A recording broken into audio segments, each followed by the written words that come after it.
Então vamos lá iniciar a nossa terceira aula de transformada Z. Na aula passada nós vimos esse exemplo aqui dessa equação de diferença de um sistema e mostramos os dois polos delas indo até o infinito. Aqui está a escala linear. No caso aqui o zero não dá para a gente ver, mas ele está bem atrás aqui dessa montanhazinha. E nós vimos que a intersecção de um cilindro de raio unitário nessa superfície gera essa curva aqui que o meu mouse está passando. E essa curva é a resposta em frequência do meu sistema. Então nós vimos que o que determina, no final das contas, as características do seu sistema são os polos e os zeros. Então isso é muito importante a gente reconhecer isso daí. Se eu for parar para pensar, os polos estão vinculados a quê? Os polos estão vinculados ao Y. E os zeros estão vinculados ao X. Como assim polo está vinculado a zero? Polo está vinculado a Y. Então nós comentamos lá que Hzão, de Z ou E a J ômega, tanto faz. A gente viu que quando se lida de raio unitário, as duas transformadas Z e transformada de Fourier é a mesma coisa. A gente falou que é Y sobre X, ou seja, seu sinal de saída sobre seu sinal de entrada, ou se tiver na forma de equação de diferença, é o somatório lá dos seus coeficientes B vezes Z elevado a menos NK, sobre também o somatório dos coeficientes A. Então B são os coeficientes que multiplicam X e A são os coeficientes que multiplicam Y. Ótimo. A gente sabe que num sistema realimentado começa a aparecer mais coeficientes A's. Quando o sistema é FIR, ou seja, não é realimentado, sempre o meu A é igual a 1, ou seja, só tem um coeficiente, só um. Mas quando o meu sistema ele é realimentado, como é o caso desse daqui, ele já começa a aparecer várias componentes, tá? Vários coeficientes. Então aqui eu tenho o 1, mas eu tenho dois coeficientes a mais. Eu tenho um coeficiente aqui, no caso aqui, menos 1,194 e mais 0,436. Eu troquei o sinal porque eu já passei eles aqui para o primeiro membro, eles estão no segundo membro. Ok, então na verdade, no final das contas, se eu for parar para olhar aqui, um sistema realimentado, o I,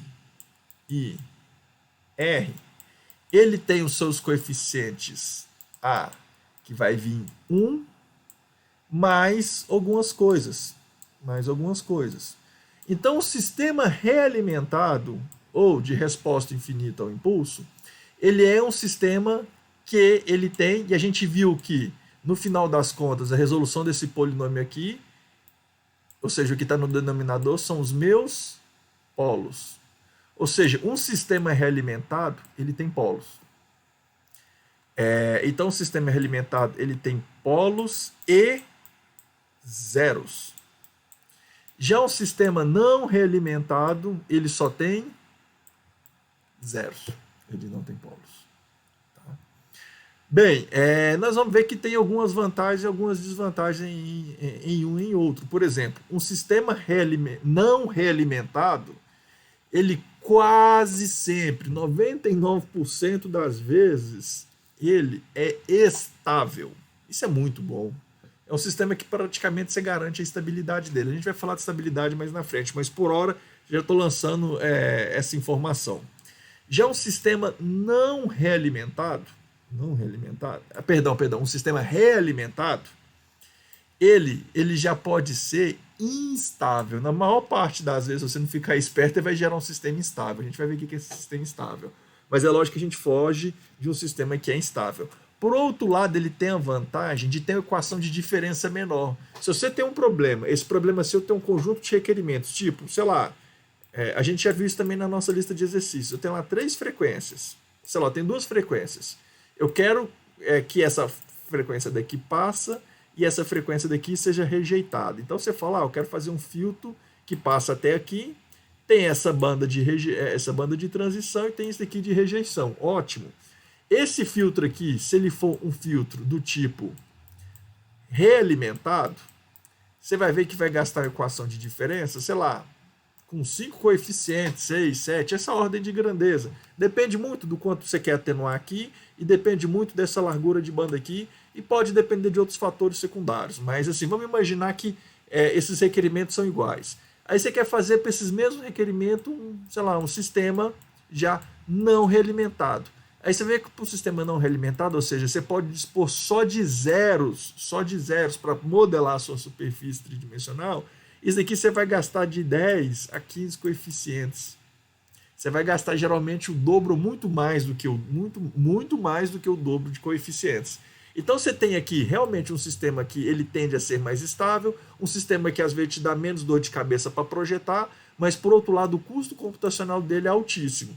Já os sistemas realimentados, ele geralmente tem um custo computacional muito menor. Por quê?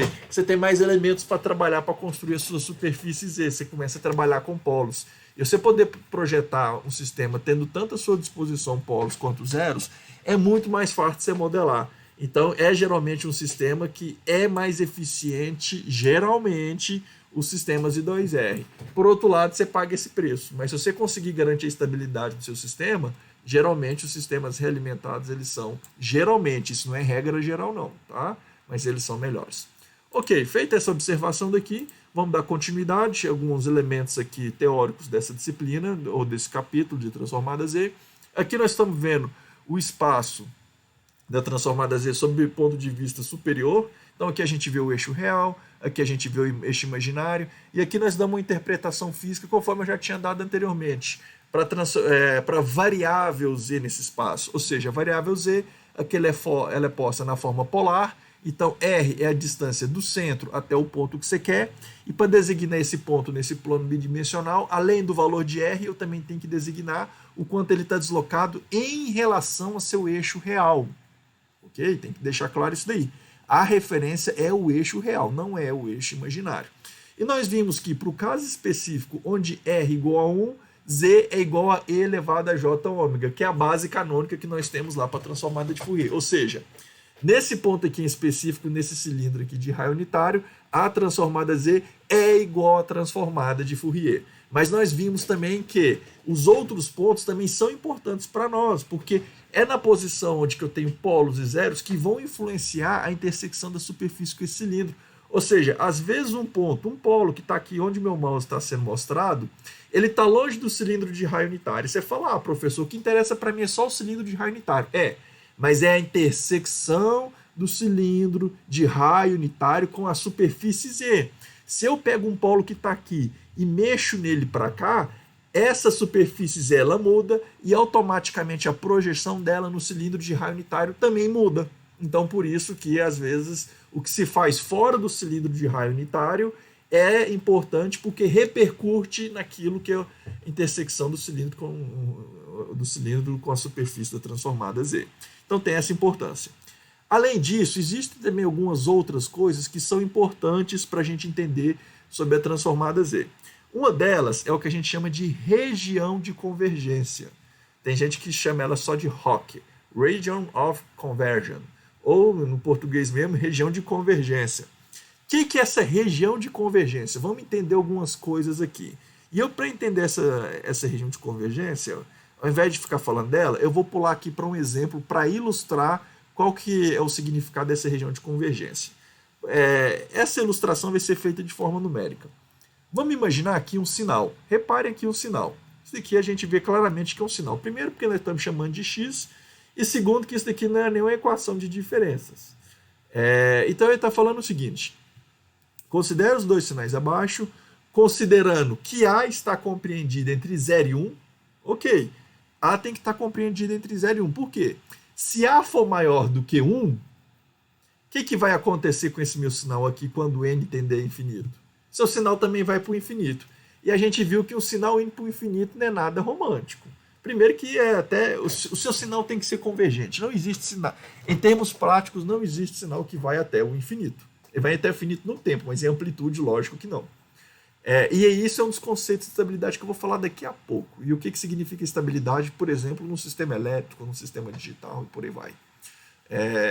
Mas, ok, ótimo. Então ele está falando aqui, no final das contas, que o seu sistema aqui vai gerar um sinal que é convergente. Calcule a transformada Z desses sinais e esboce o diagrama de polos e zeros e a região de convergência. Ótimo. Então vou pegar só o primeiro sinal aqui.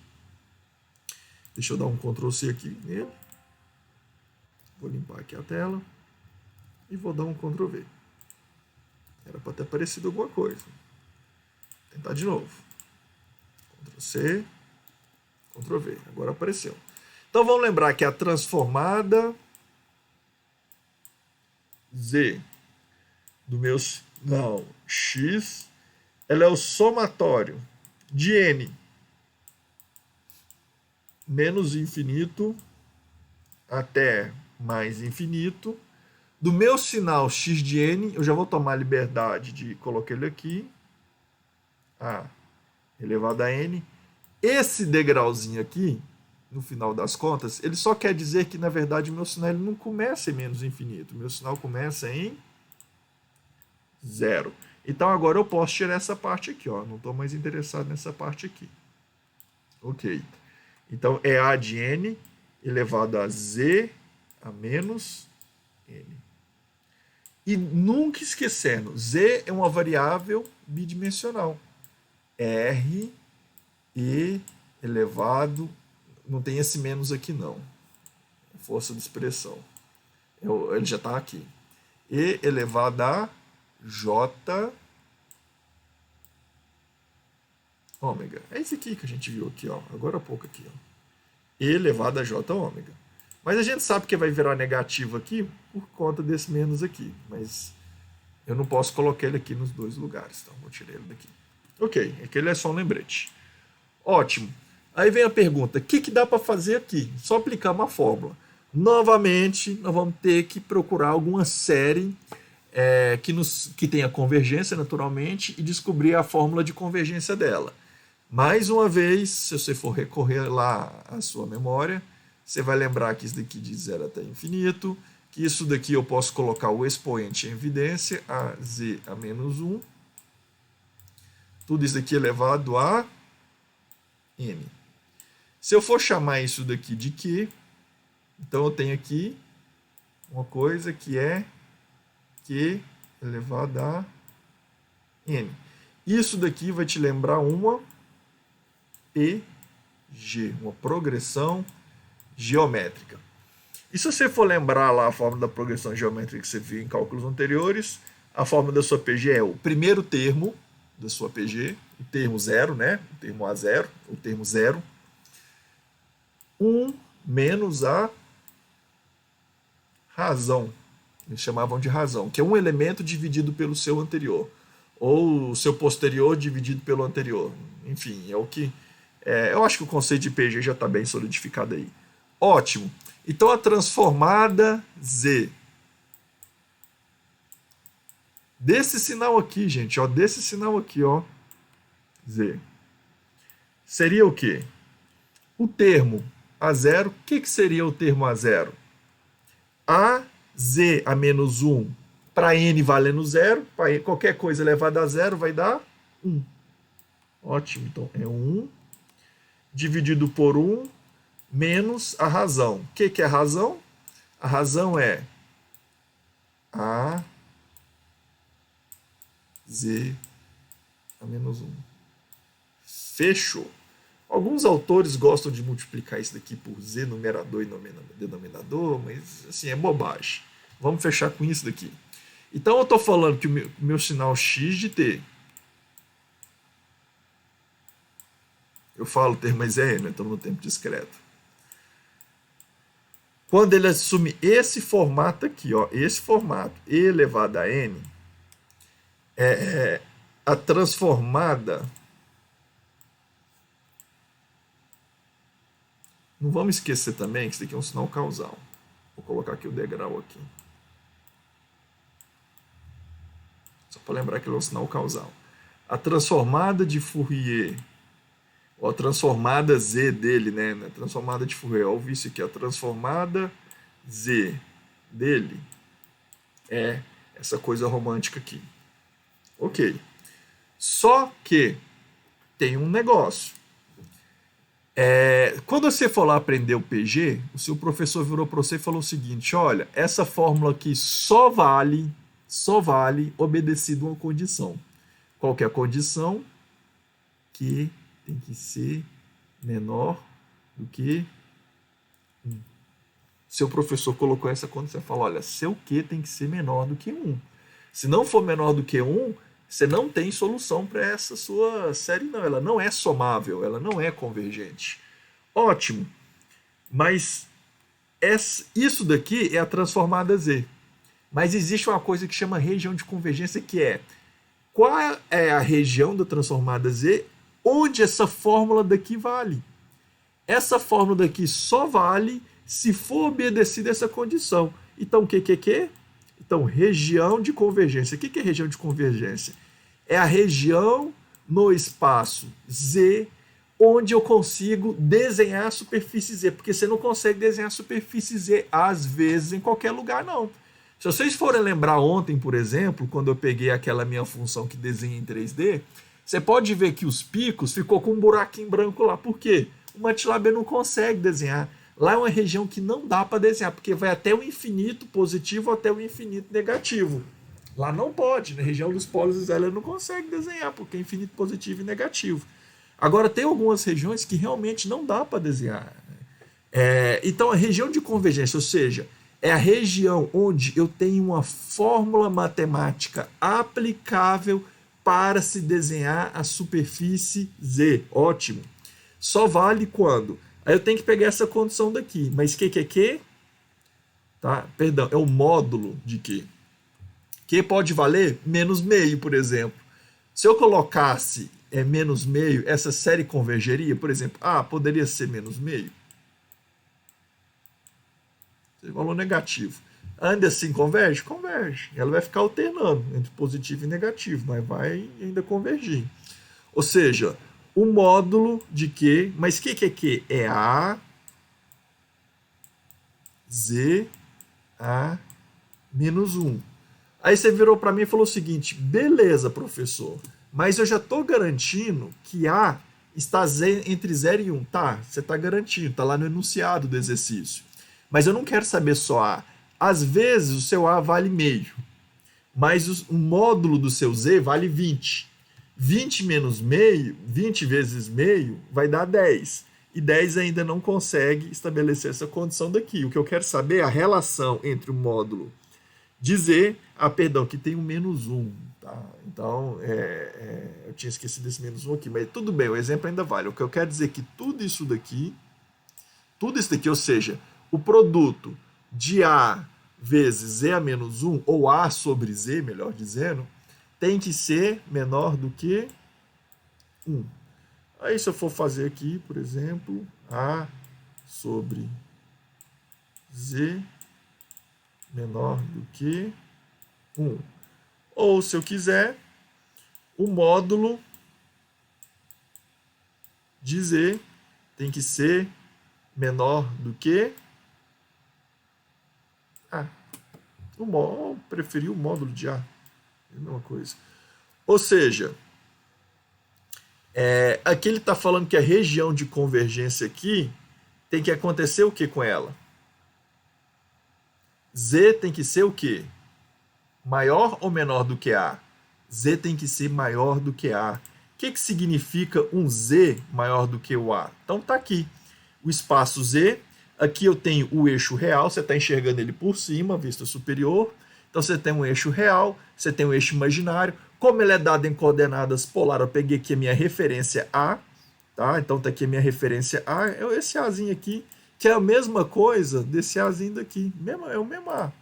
Então eu estou falando o seguinte, todas as regiões exteriores, ou seja, onde o módulo de Z é maior do que A, ou seja, toda essa região aqui pintada de cinza, vale essa fórmula. Esta daqui, ó, vale esta fórmula daqui, ó. Já as regiões que estão fora dessa área de cinza, ou seja, que não estabelecem essa condição, essa fórmula daqui, ela não vale. Ou seja, aqui eu não consigo desenhar a transformada Z. Ou pelo menos eu não consigo desenhar a transformada Z dessa forma. Pode ser que exista alguma outra forma de achar a transformada Z para ela, mas eu não consigo desenhar. Então eu estou dizendo que na hora de plotar a superfície Z, eu tenho que colocar essa condição. Eu tenho que avisar para o MATLAB, MATLAB, você só vai calcular ela para onde o valor de Z é maior do que A. ou módulo de A. Tá? Então, por exemplo, se A vale meio, então essa região aqui, ó, próxima de meio, que é menos meio, né, no caso aqui, é menos 0,6, menos 0,7, menos 0,8, menos 1, está valendo tudo. Bem, então o resultado é esse daqui. Eu vou até anotar ele aqui. Eu vou deixar ele aqui, deixa eu ver. A minha rock. Estou trazendo ele para cá. Vou apagar.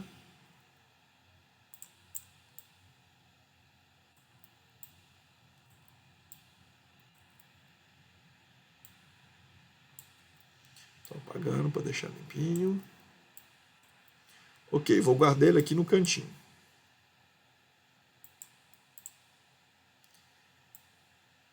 Esse exemplo aqui, eu acho que quase todo livro de processamento de sinais tem esse exemplo aqui. Aliás, todo livro de processamento tem transformada Z, tem essa transformada aqui. Ela é uma das mais comuns que tem, tá?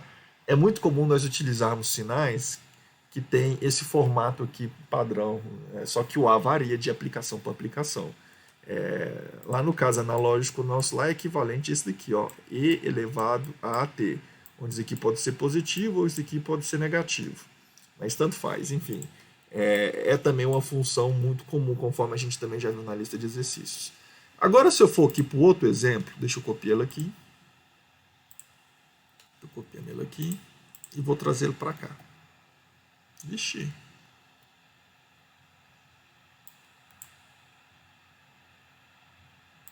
Estou trazendo ele para cá. Vou só fechar aqui. Guardei o exemplo. Ok. Então vamos novamente. Então, a transformada Z do meu novo sinal x de Z, que é essa coisa aqui, ó, é essa coisa aqui. Ela é o somatório de n de menos infinito até mais infinito do meu sinal, quanto que é o meu sinal aqui? Menos a elevado, tá difícil de enxergar aqui, a elevado a n, aí tá lá o meu função de... Opa! O meu degrau aqui agora é diferente, hein? Menos n, menos 1.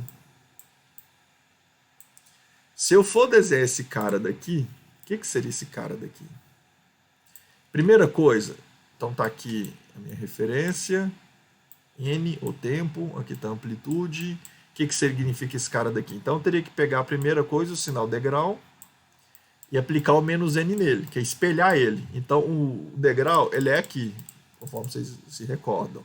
Quando eu espelho ele, vou trocar a cor aqui para azul, então aqui passa a valer 0, e aqui ele vem para cá e vai até o menos infinito. Então tá aqui, ó. Esse cara aqui é azul, ele é o U de menos n. Só que agora eu tenho que deslocar ele também de menos 1 unidade. Ok, aí para deslocar ele menos de 1 unidade, eu simplesmente vou ter que pegar esse cara daqui e trazer ele para cá. Ok, trouxe ele para cá, de 1 unidade. Então agora ele começa a partir de menos 1. Ótimo. Então tá aqui. Então tá aqui essa minha função dentro da fórmula matemática. Assim como eu tinha feito no anterior, isso daqui só serve para designar os limites de n. Então eu sei que agora o meu n, ele não vai de menos infinito até mais infinito. Agora ele vai de menos infinito até 1.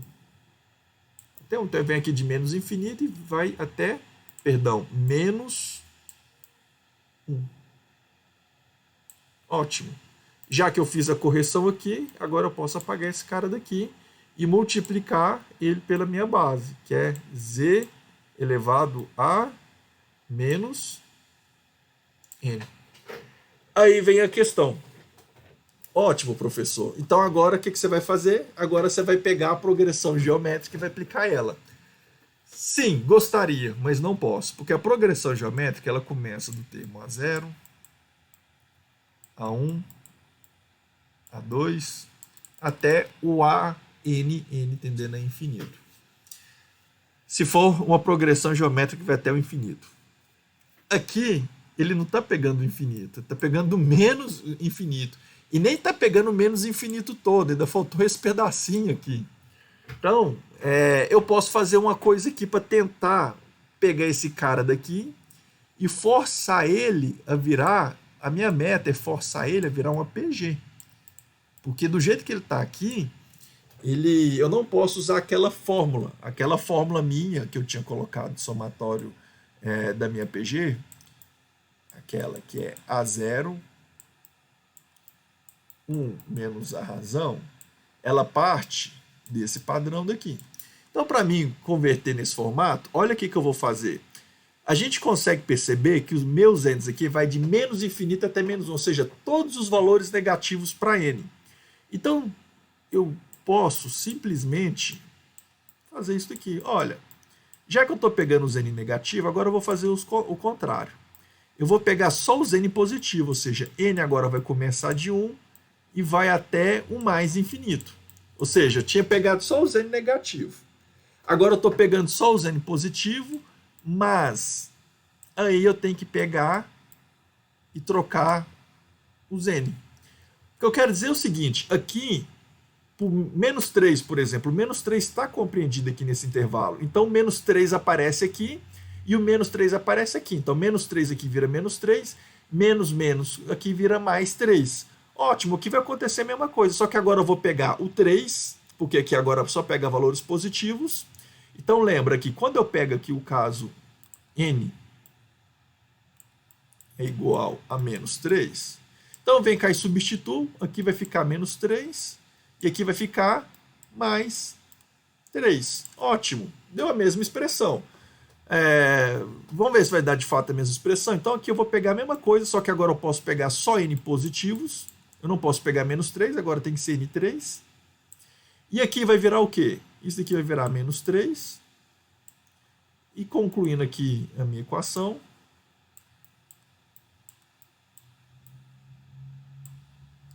e esse cara aqui vai virar 3. Ou seja, esse termo daqui é igual a esse termo daqui. Para quando eu considero n igual a 3. Não interessa se é positivo ou negativo. Ou seja, o negativo que estava aqui eu só joguei para lá. Só isso. Ótimo, muito bom. Então já estamos chegando perto da minha PG, porque agora eu tenho o A1, eu tenho o A2, o A3, o A4, o A infinito. Sim, ok. Mas eu não tenho um A0, porque esse cara aqui está começando em 1. Então eu teria que começar eu introduzindo o termo A0 aqui e depois tirando o termo A0. Eu posso somar o termo A0 e depois diminuir ele? Posso. Então eu vou fazer o seguinte, eu vou fazer esse cara aqui virar, introduzir o A0. Como? De que forma? Isso aqui é tudo gambiarra matemática, hein? Gambiarra entre aspas. Mas aquelas acolchambro que a gente dá. Eu agora não vou começar de 1, eu vou começar de 0. Ou seja, eu introduzi o termo A0 aqui, mas depois eu vou tirar ele para continuar a mesma coisa. Então agora eu vou de 0 até infinito. Ótimo. Ótimo. Então, indo de 0 até infinito, eu já consigo aplicar a PG. Mas vamos lá. De 0 até infinito, ou seja, de menos A. Eu posso colocar esse expoente aqui em evidência, né? Opa, isso aqui era para ser um Z, hein? Mas vamos lá. A. Eu engoli uma coisa aqui. A menos 1. Tudo isso aqui elevado a N. Ok. Menos A0. Ótimo. Então aqui, conforme vocês puderam perceber, o termo mais A0, eu incorporei ele passando para cá, ou seja, eu incluí agora o N a 0. Mas não tem problema eu ter incorporado o termo mais A0, porque logo em seguida daqui, depois eu tiro ele. Por que eu fiz isso? Porque agora, de fato, isso daqui tudo, isso que eu estou circulando em verde, agora é um APG e agora sim eu posso aplicar essa fórmula daqui. Ótimo, muito bom, Alan. Vamos lá então, vamos lá. Então, a transformada x de z do meu sinal, ele é o termo A0, quanto que vale o termo A0? 1. Por quê? Qualquer coisa elevada a 0 vai valer 1. Então, beleza. Então, vai virar 1 sobre 1 menos a razão. O que é a razão aqui?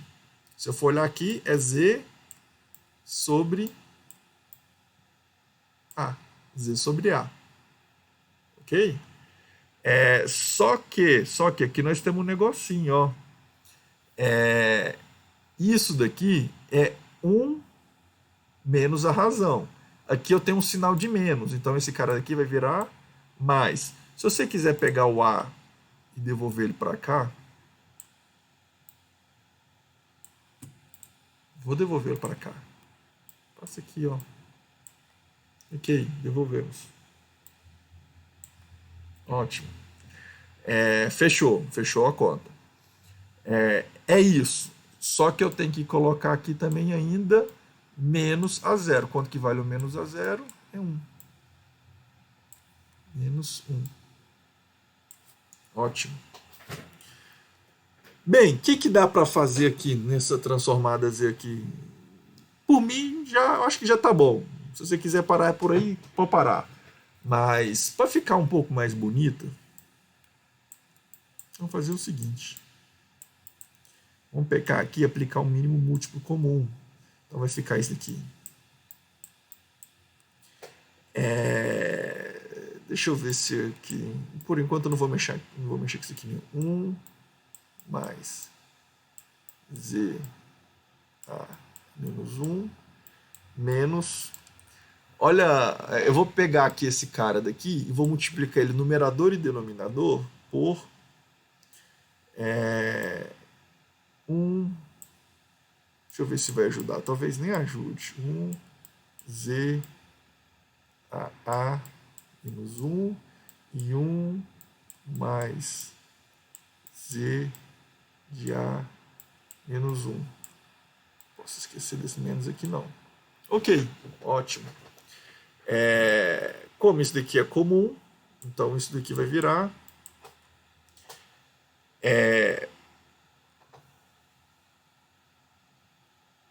menos 1 menos Z de A menos 1 dividido por 1 mais Z de A menos 1. Ok. Eu posso, inclusive, às vezes, colocar aqui em evidência o menos para fora. Posso, não sei se vai adiantar muita coisa não. Deixa eu só confirmar aqui.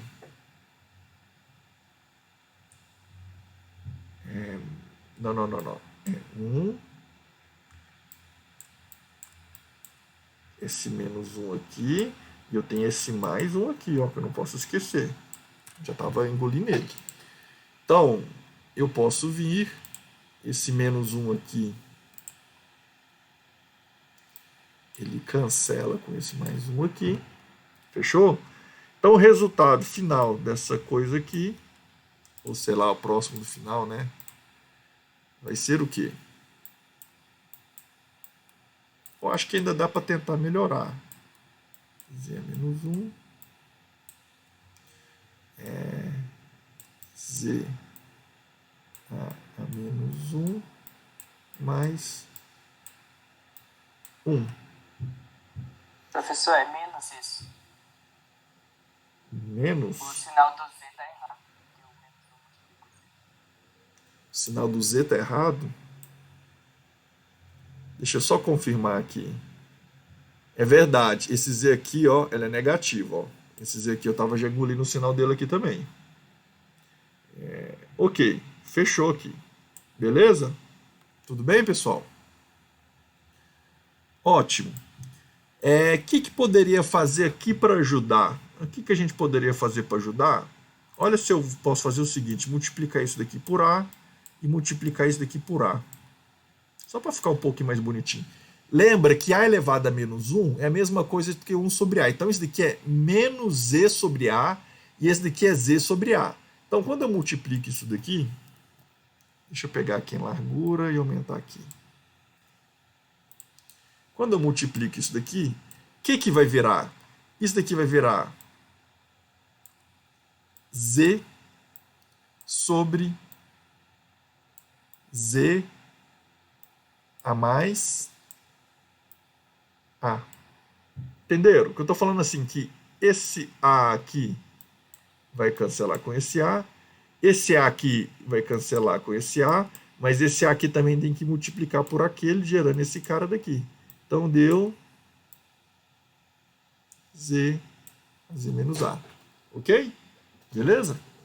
Eu engoli também novamente o menos aqui, ó. Mas enfim, é isso. Deixa eu voltar para aquele outro cara daqui. Vamos pegar esse cara daqui. Deixa eu dar um Ctrl C, Ctrl V dele.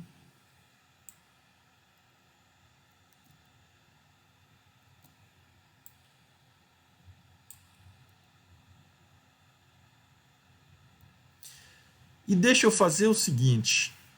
Aqui eu vou fazer o contrário. Eu vou pegar esse cara aqui e vou multiplicar por Z no numerador e por Z no denominador. Tanto o numerador quanto o denominador.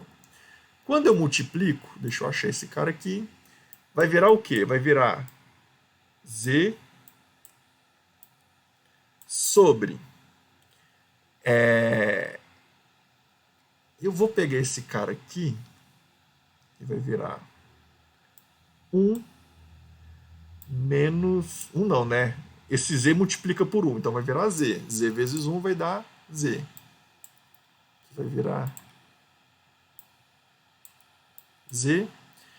Esse Z multiplicado por esse cara, lembrando que Z menos 1 é 1 sobre Z, então vai virar A sobre Z. Então quando eu multiplico esse cara por esse cara daqui, esse daqui vai virar o quê? Menos A. Beleza? Agora vamos fazer o seguinte.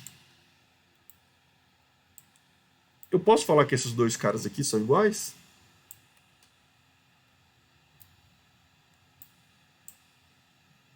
Posso ou não? Vamos colocar... Olha se eu posso fazer isso daqui. Eu vou trazer...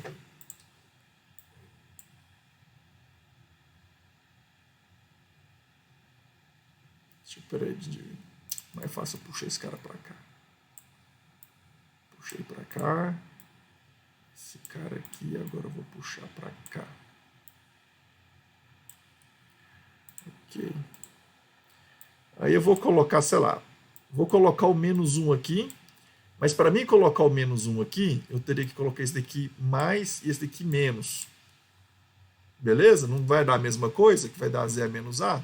Vai dar a mesma coisa, tá? Só que aí não vai. Não são iguais. Não adianta não. Tirei. Tirando o problema do sinal. Porque esse daqui é negativo e esse daqui é positivo. Não vamos esquecer disso daqui. As duas fórmulas não são muito parecidas, a não ser que um é inverso do outro, pelo menos em termos de sinais, ou em módulo, melhor dizendo. Não é muito parecido com o outro. Se você for pegar aqui os sinais, já não significa que esses sinais sejam iguais. Primeiro, esse sinal aqui está do outro lado do eixo no tempo. Ele só existe na parte negativa. E esse seu sinal aqui, ele só existe na parte positiva. Não tem problema, tá?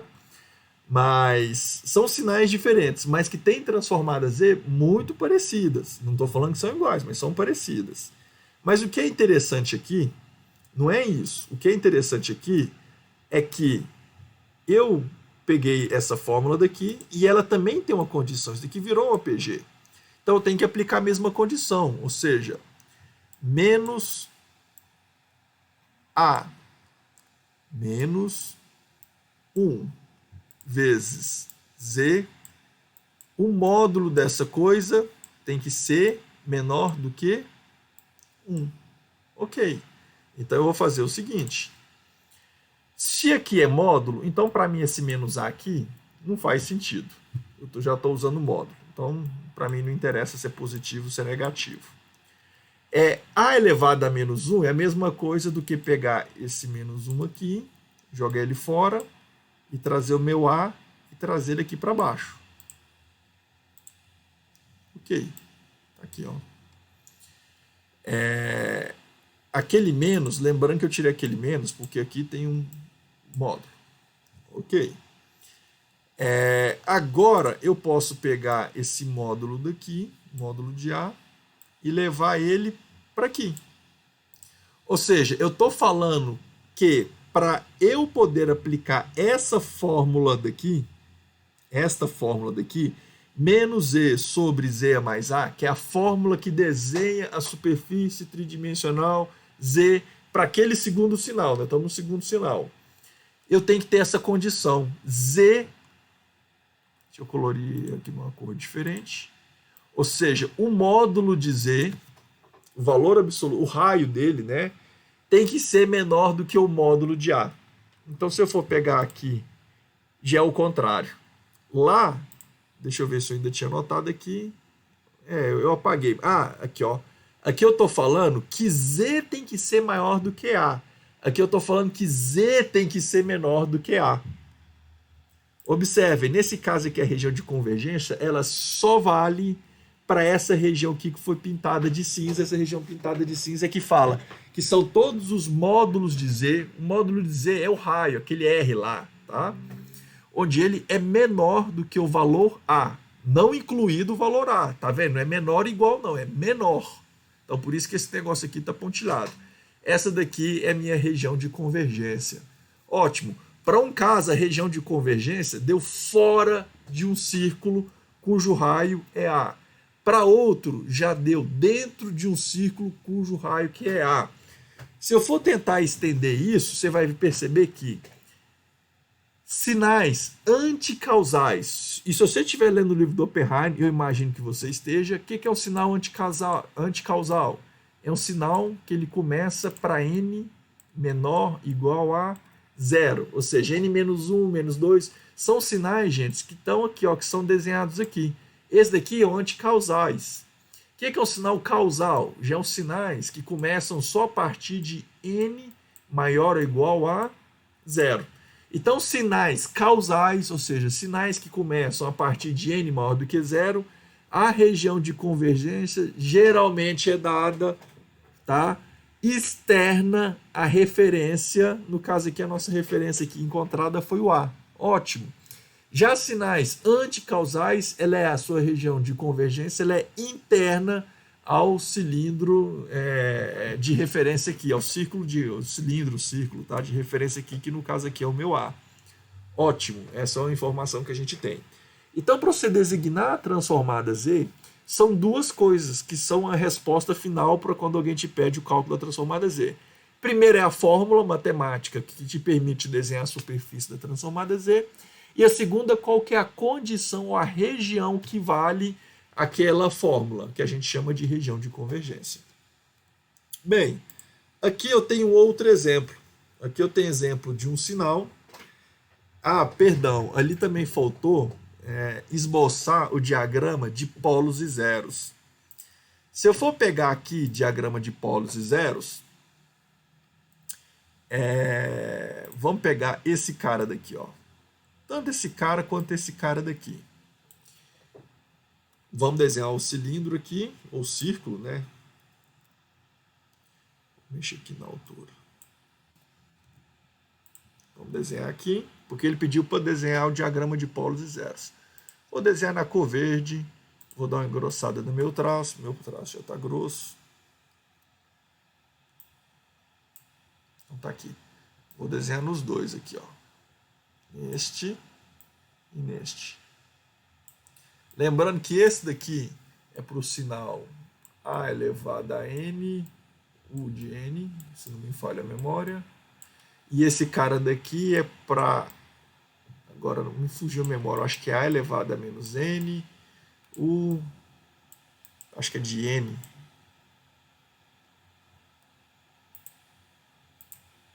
N é menos 1. Ok. Então, esse daqui é para essa transformada. Esse daqui, se não me falha a memória, é para essa transformada. É um outro. Mas tudo bem, não faz diferença, muita diferença aqui não. Então aqui eu estou desenhando o eixo real e o eixo imaginário. Ok. Para essa função daqui, qual... Trocou, professor. Troquei? Z menos A.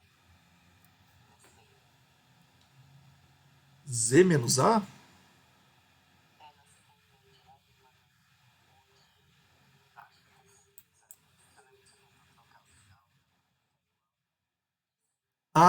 Ah, e eu esqueci de mudar aqui. Isso. Beleza. Ok, tinha esquecido. Deixa eu só confirmar ali. É isso mesmo, hein? Vacilo meu. Vacilo meu, hein? Vacilo meu. Aqui colocou A? Colocou. Mas tudo bem. Mas não muda muito a história, não. Vamos lá. É... Qual que é o zero desta função daqui? O que é o zero? É o valor que torna o numerador nulo. Onde que é o zero? Zero.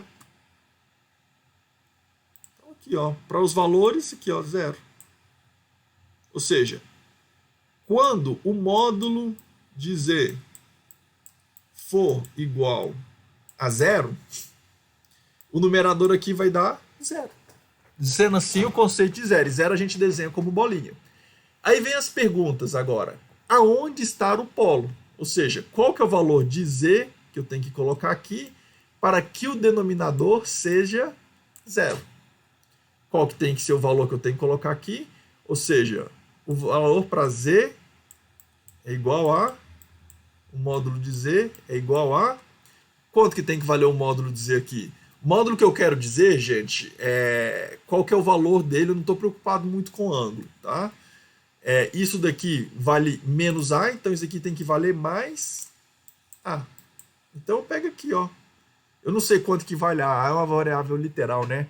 Então vamos imaginar que A seja positivo. Então tá aqui. Polos a gente desenha como um xizinho.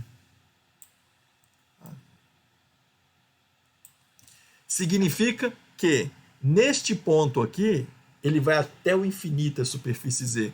Porque quando esse cara, eu vou lá e substituo Z,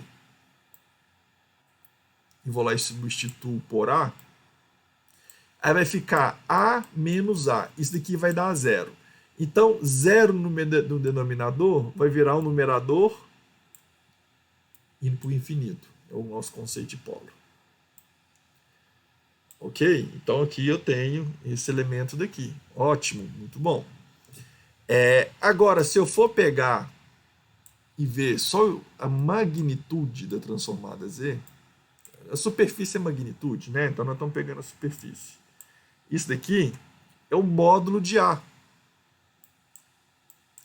Significa que neste ponto aqui também, ó, eu também tenho raio A. Neste ponto aqui também eu tenho raio A. Mas significa que neste ponto daqui, o meu denominador, o meu denominador vai zerar? Significa que isso daqui é um polo? Também não significa que isso daqui é um polo, não, tá? O polo, ele é único e estar aqui. Ele está aqui, não se esqueçam. O polo, ele está aqui. Só estou querendo dizer que existe um ponto aqui que também está a uma distância A do centro, que nem essa distância A daqui do centro. Só que esse ponto daqui, ele não zera esse. Por quê? Porque aqui, lembra que aqui era a variável z, e agora a minha variável z, quando é para esse ponto daqui, o que ela significa? Ela significa A, E elevado a J. Aí eu tenho que calcular o ômega aqui. Eu não sei de quanto que é esse ômega aqui. Sei lá, tem que chutar ali, sei lá. O ângulo ali é de 135 graus. Ok? Então ali nós teríamos que colocar, sei lá, 135 graus, só que em radiano. Esse valor aqui zera com esse valor daqui? Não, não zera. Fique esperto com isso. Agora, esse valor daqui, que valor que é esse daqui? Esse valor daqui é esse, gente, ó. Que é A, E elevado a J. De qual que é o ângulo dele em relação a esse eixo?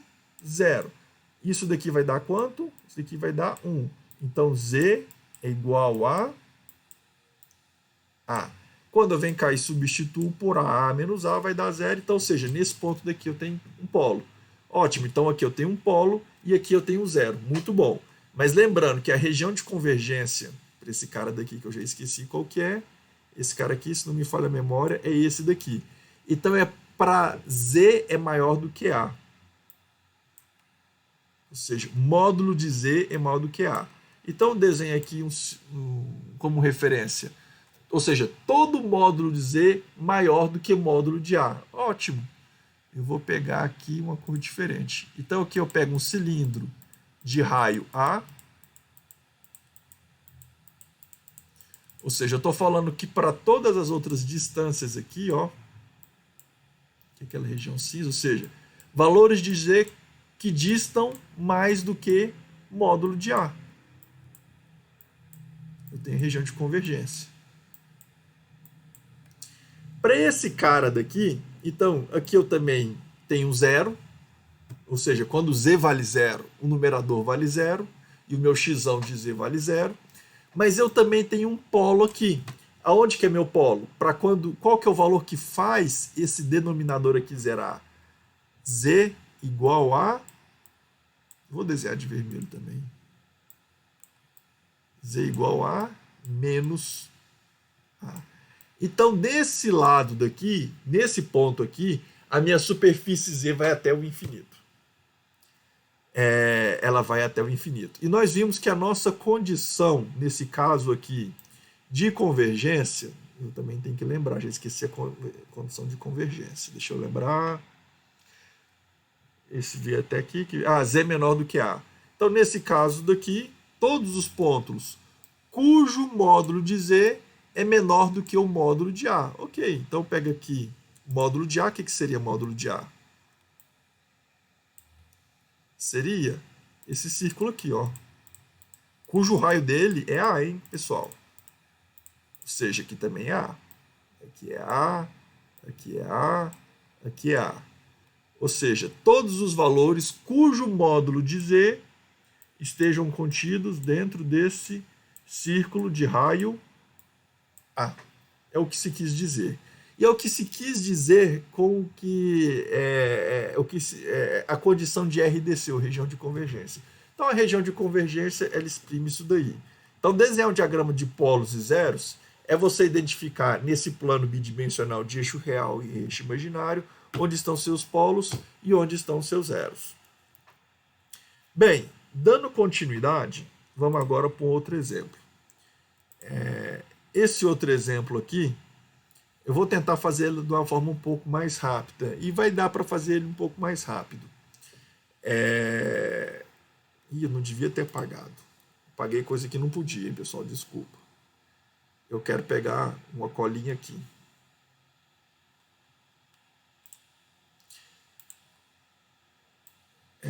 Deixa eu pegar aqui.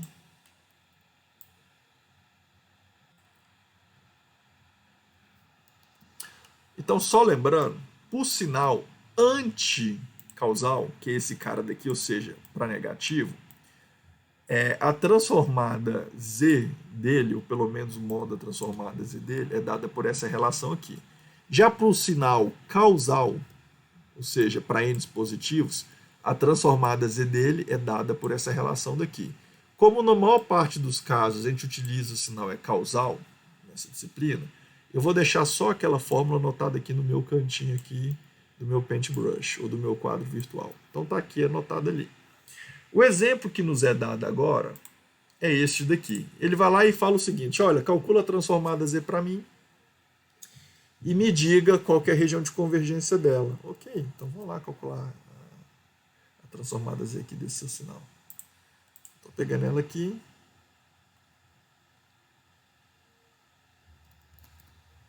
Estou trazendo para cá. Está aqui o seu sinal.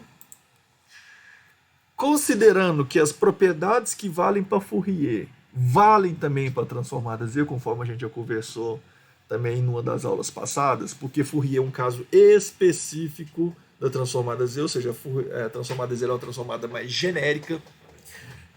Então, Fourier está contida em Z. Eu posso aplicar aqui, então, a propriedade da linearidade, ou seja, eu posso pegar esse meu sinal, o sistema, e quebrar ele em duas partes.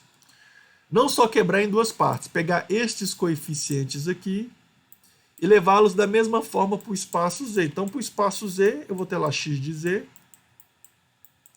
que vai dar 7 vezes isso daqui. A transformada disso daqui, melhor dizendo. Então, nós observamos que esse degrau implica só em dizer que o seu sinal é causal, ou seja, para n igual a 0 e n positivos. Se você for parar para ver essa função daqui, eu acabei de resolver ela. Só que eu chamava ela de quê? De A elevado a N. Então eu posso ver que no caso aqui específico, meu A aqui é 1/3. Eu resolvi ela. Então simplesmente eu venho aqui e falo, ó, então é 1 vezes 1 menos quanto que vale meu A? 1/3. Ou seja, Z a menos 1/3. Se não me falha a memória, ela já está na nossa tabela lá. Ela é uma das primeiras que aparece na nossa tabela, nos códigos de tabela de transformadas mais comuns. Ela está aqui, A elevado a N. Tá, ela está aqui, só que nós não chamamos aqui nesse quadro daqui de A, nós chamamos foi de alfa, mas não muda nada. Então, A elevado a N é 1 sobre 1 menos A elevado a Z a menos 1. Então, ela é uma das... E Z tem que ser maior do que o módulo de Z, tem que ser maior do que o módulo de A. Então, tá aqui. Eu esqueci de alguma coisa? Não esqueci de alguma coisa, não. Isso daqui é 1, viu? Ficou meio aleijado aqui. Então, 7 vezes 1. E qual que é a região de convergência desse termo daqui? A região de convergência desse termo daqui é parte real, parte imaginária. Desenho aqui o meu círculo de referência. O meu círculo de referência lá era o A. O meu A agora vale quanto? 1 sobre 3. E eu estou falando que como o meu sinal é causal, a minha região de convergência é todos os pontos Z que tem raio acima de 1/3. Então tá aqui.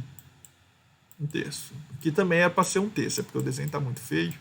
Mas esse seu círculo aqui, ele está centrado aqui na origem. Ótimo. Dando sequência, aí agora eu tenho que pegar a segunda parte. Então eu tenho menos 6 que multiplica, raciocínio análogo, só que agora o meu A vale quanto? 1 menos meio de Z a menos 1. Ótimo. Bem, que seria transformada? O que seria a região de convergência desse cara daqui? Então vou lá e desenho o espaço, eixo real, eixo imaginário. O meu círculo aqui agora ele tem raio meio.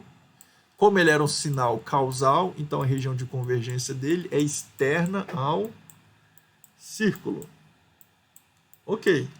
Mas essa região de convergência faz parte só desse termo e essa região de convergência faz parte só desse termo. Eu quero saber a região de convergência geral, que envolvendo os dois termos. Eu sei que a transformada Z deles agora é só a soma desse termo com esse termo, ótimo. Aí se você quiser depois, você pode melhorar isso daqui. Basta você pegar isso daqui e colocar 7 vezes 1 menos, aplica a propriedade distributiva, Z a menos 1, dividido por 1 menos 1/3 Z a menos 1 meio.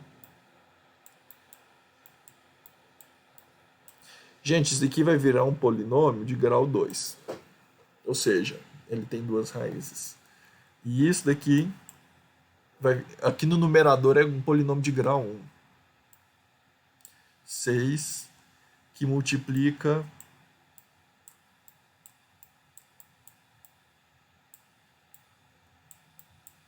eu não vou aplicar distributiva aqui, tá? Vai ser uma perca de tempo. Mas enfim, então tá aqui o resultado da fórmula. E agora eu tenho que fazer uma intersecção entre essas duas regiões de convergência. Então aqui eu estou falando que a resposta final, x de z, é dada por essa fórmula. E a RDC dela, eu tenho que pegar externa ao círculo mais externo. Qual que é o círculo mais externo? Meio ou 0,5? Meio. Então a região de convergência desse cara daqui seria dois círculos. Eu vou fazer o primeiro círculo de azul.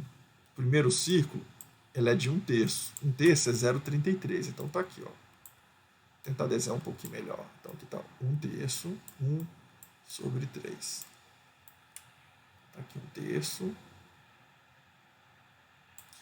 E o outro, então a intersecção dele é toda essa região aqui, ó. Tudo. Eu estou tentando rachurar grosseiramente em azul. Já o meu outro, que eu vou ter que desenhar ele em verde, ele fala que é um círculo, que é esse daqui, ó. Meio, né? Um círculo, cujo raio aqui vale quanto? Meio e meio. E a região de convergência dele é quem? Também externa.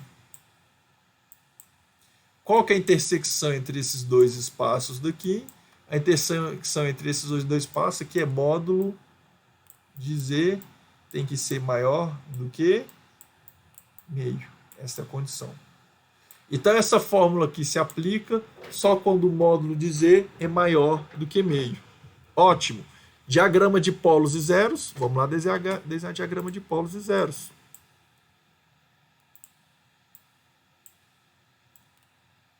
Quais são os polos e zeros aqui? Se eu for considerar os polos e zeros aqui, qual que é o valor de Z que eu tenho que colocar aqui para zerar esse denominador aqui? O valor de Z que eu tenho que colocar aqui seria quanto? Meio. Não concordam comigo? Seria mais meio. Porque lembra que isso daqui é Z menos 1, então não é 2 não. Seria o contrário de 2, né? O contrário de 2 é meio. Então se eu coloco aqui Z, aqui ó, se Z vale meio, meio elevado a menos 1 vai dar 2. 2 que multiplica por meio vai dar 1. Então 1 menos 1 vai dar 0. Então o meu polo aqui está em 2, em meio, perdão. Meio positivo ou meio negativo? Meio positivo, né? Então vem aqui, vou desenhar um círculo de raio unitário. Aliás, vou desenhar um círculo de raio unitário. A gente gosta de desenhar ele, geralmente é para usar de referência. Então tá aqui um polo aqui, fixado em meio. E o outro polo, qual que é o valor aqui que eu consigo colocar aqui dentro para zerar o denominador? É Z valendo 1/3. Então tá aqui, ó, 1/3. Então tá aqui as suas duas raízes para esse polinômio daqui. Ok? E os meus zeros? Aonde que estão os meus zeros? Se eu for olhar aqui os meus zeros, esse cara aqui particularmente você não consegue enxergar zero nenhum. Você vê, o que zero numerador ali? Nada. Nada ali zero numerador.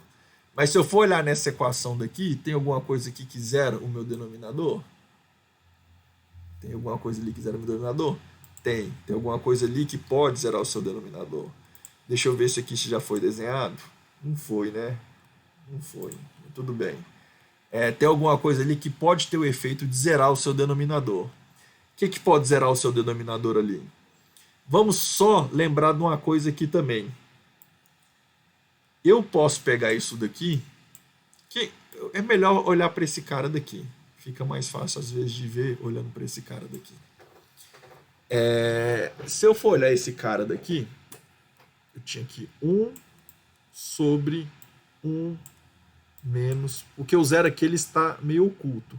O Z a menos 1 aqui, eu vou passar dividindo por Z. Igual eu havia comentado, eu vou agora de repente multiplicar esse cara por Z, numerador, e vou também multiplicar denominador por Z. Ao fazer essa multiplicação aqui, o resultado seria esse cara vezes esse cara dá Z, esse cara vezes esse cara aqui também vai dar Z, e este cara vezes este cara daqui vai dar menos o que? Menos A. Essa fórmula aqui é um pouco mais fácil de enxergar, porque quando eu trouxe para cá, eu trouxe nesse formato aqui. Se eu tivesse trago por esse daqui, provavelmente a coisa ficaria um pouco mais fácil. Mas tudo bem, vamos prosseguir. É melhor do que aplicar a distributiva aqui. Mas vamos lá, vamos prosseguir. É só identificar o zero, porque esse cara aqui, você está vendo aqui, aparentemente ele não tem zero, o zero dele está escondido. Então por isso que é necessário, às vezes, você trabalhar mais a equação para chegar nesse formato. Então ao invés de utilizar essa daqui como eu utilizei, eu vou usar essa daqui. Então ele vai ficar o quê? 7 vezes z, tá? O polo aqui continua sendo o mesmo, a gente falou que era um terço positivo. Então vai continuar sendo um terço positivo, porque o meu A aqui é quanto? O meu A aqui, nesse caso aqui, é um terço. Um terço. Ou seja, quais que são os valores de z aqui no denominador e no numerador, né? Mas enfim, eu quero zerar o denominador. Ou seja, o conceito de polo é o que zera o denominador. Quais são os valores de z que zera o denominador? Ah, mais um terço. Ok, tá aqui, ó, mais um terço. Continua sendo o mesmo os polos. O que apareceu aqui foi agora um zero que estava oculto. O zero estava oculto. Isso acontece muito. Bem, no caso do zero oculto aqui, significa qual que é o valor de z que eu tenho que colocar ali para zerar o numerador. Esse seria o zero. O valor de z para zerar o numerador é o que? Z igual a zero. Então tá aqui o zero, ó. Esse cara aqui é z igual a zero. Ótimo. Esse zero é desse termo. Esse outro termo aqui, que vai dar menos 6 vezes z dividido por z a menos meio. Isso daqui vai gerar o quê? Esse daqui vai gerar um polo aqui em z mais meio e vai gerar também outro zero aqui em zero. Ou seja, tem dois zeros, um em cima do outro. Dois zeros, um em cima do outro, no final das contas vira um zero só. Não tem efeito não, um zero em cima do outro. Mas enfim, aliás, pode ter sim, porque é a mesma coisa de eu pegar a superfície desse cara daqui com a superfície daquele. Aí se eu pego, por exemplo, sei lá, vamos supor que agora eu estou pegando o eixo Z, estou pegando aqui o eixo real, uma vista. Esse aqui é o eixo real, esse daqui é o eixo Z. Eu cortei a minha superfície. Então eu sei que aqui próximo de um terço,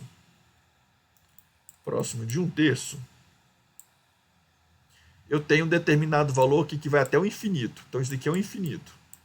E aí a montanha vem descendo, vem descendo, vem descendo. Aliás, perdão.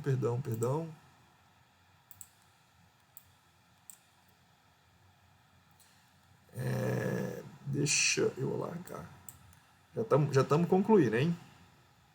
Deixa eu pegar esse um terço e trazer ele mais para cá para ficar mais visível. Vamos raciocinar o seguinte, gente. Então aqui eu estou fazendo um corte. Aqui eu estava olhando eixo real e eixo imaginário. Agora eu estou vendo o outro eixo Z e aqui eu estou vendo o eixo real. Eu mudei de perspectiva. Agora eu estou como se eu estivesse fazendo a vista lateral, não a vista mais superior. Estou fazendo a vista lateral. Então nós estamos falando que aqui em torno de um terço, eu tenho uma coisa que vai até lá no infinito, lá em cima.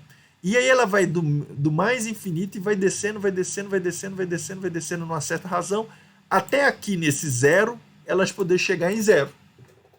Aí ela desce nessa determinada razão. Geralmente não é linear não, é porque meu desenho aqui ficou linear, mas vamos imaginar que ela desce nessa razão. Ou seja, esse ponto vai para o infinito e esse ponto aqui vai para o zero. Isso considerando só esse termo aqui que envolve um terço, esse termo aqui. Agora na cor rosa eu vou desenhar separadamente só esse termo. Esse outro termo aqui significa que então aqui eu tenho meio. Nesse meio aqui ele também vai até o infinito. E como ele tem um segundo, esse termo tem um outro zero, que é esse daqui, ele também vem descendo. Ótimo. Beleza. Então eu plotei ele separadamente, ou seja, esse aqui é o termo verde, esse daqui é o termo rosa. Na hora que eu tenho que somar os dois termos, porque esse sistema meu é composto por duas partes, o resultado final que eu vou desenhar na cor laranja, se esse cara tiver em escala dB, é soma mesmo. Se tiver em escala... se não tiver em escala dB, então aí não é soma não. Mas vamos imaginar que esteja na escala dB. Então, nesse ponto daqui, por exemplo, reparem que esse ponto daqui vai ser a soma desse valor com esse valor. É simplesmente a soma de um com o outro.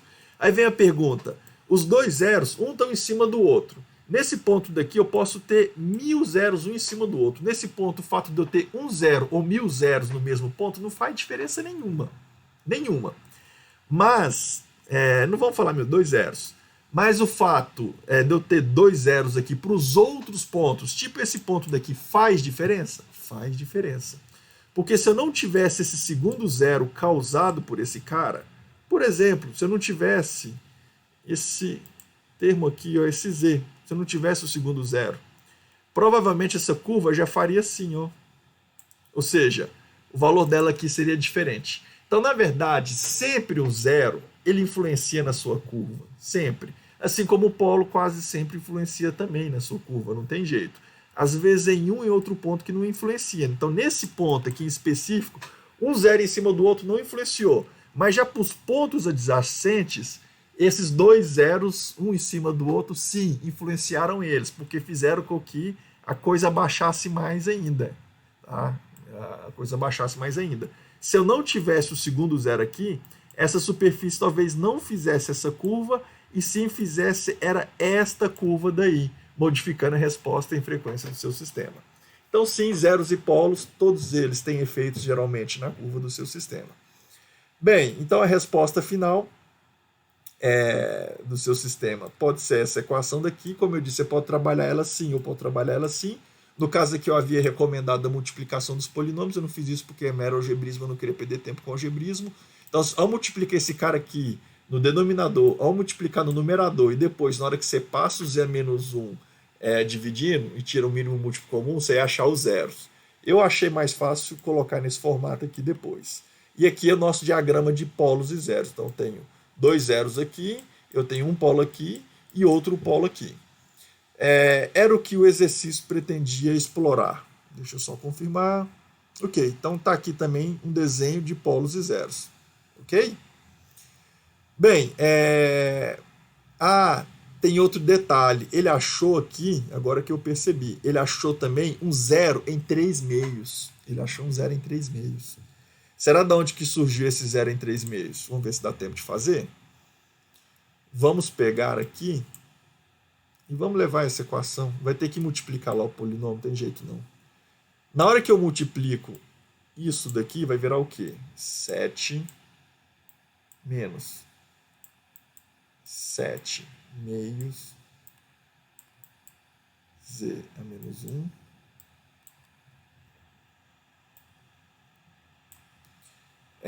menos 6 menos 6 multiplicado por meio, isso daqui vai dar 2z a menos 1. Ótimo, então aqui tem um menos. Deixa eu ver se eu não comi nenhum sinal. Menos, comi sinal, tá? Deu isso daqui mais. Ok, então agora a gente pode ver que menos 6 com mais 1, então isso daqui vai dar mais 1. Ótimo. Aqui nós temos 7 meios, dá mais ou menos 3,5, tá? Então aqui eu tenho menos 3,5 e aqui eu tenho mais 2. Então o resultado final disso daqui é menos 1,5. Menos 1,5 é menos 3 meios de z. Eu estou trabalhando ele com menos 1. Só que agora eu vou pegar esse cara daqui e vou fazer esse cara vir para baixo, para tirar aquele menos meio. Estou passando ele aqui para baixo. Ótimo. Lembrando que isso daqui é só o numerador do polinômio, hein? Só o numerador aqui do polinômio. Ok? Para mim zerar o numerador do polinômio, ou seja, esse cara daqui tem que anular esse cara daqui. Então, tudo isso daqui tem que dar quanto? Menos 3 dividido por 2z teria que dar, para anular mais 1, esse cara teria que ser menos 1. Ótimo. Então, menos com menos vai dar mais. Então, ali eu pego esses 2z, passo para lá multiplicando, então vai ficar 2z é igual a 3. Portanto, um outro zero que tem ali a gente não viu é o 3 meios. Justificando aqui por que apareceu esse 3 meios aqui. Ele tem um segundo zero ali em 3 meios. Tá? Como eu disse, era só questão de chegar e multiplicar o polinômio ali que a gente ia achar os valores de zero que poderiam ocasionar essa coisa daqui.